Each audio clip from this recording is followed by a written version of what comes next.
Okay, I guess we'll start with Sarah Manier.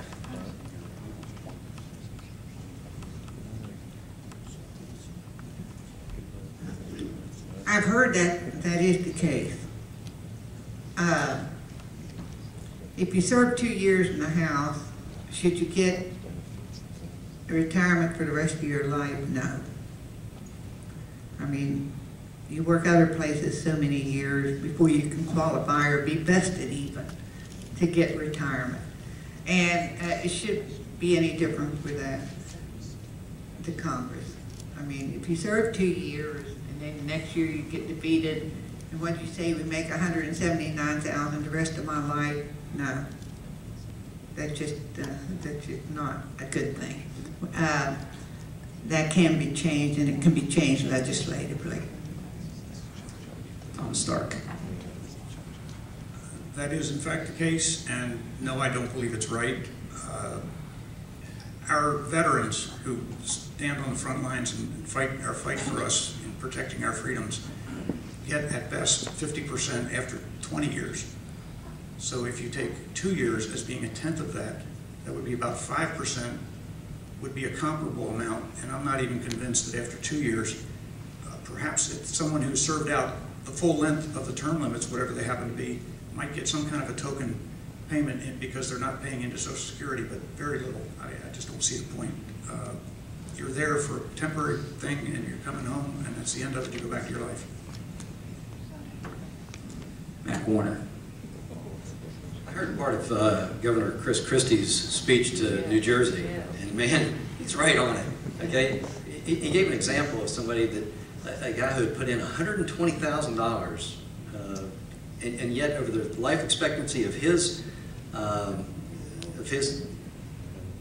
remaining years, he was supposed to be pulling from the people $3.2 million worth of various benefits. It's absolutely absurd. Okay.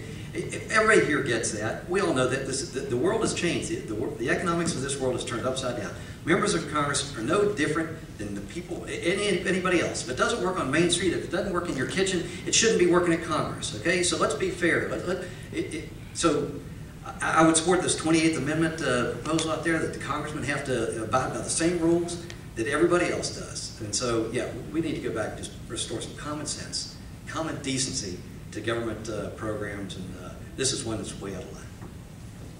Cindy Hall. I believe the retirement salary on someone who has been in Congress 4 years is $30,000. I think the 5th year it goes up.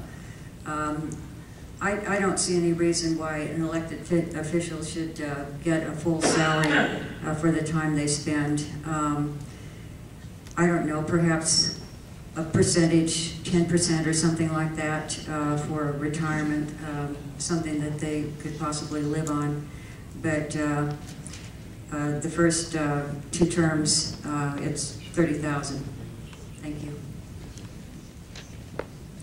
No golden parachutes. Either in Congress or in the, what they do in the public sector is different from private sector. We aren't there for a career, we're there to serve the public, and that's the way it should be treated.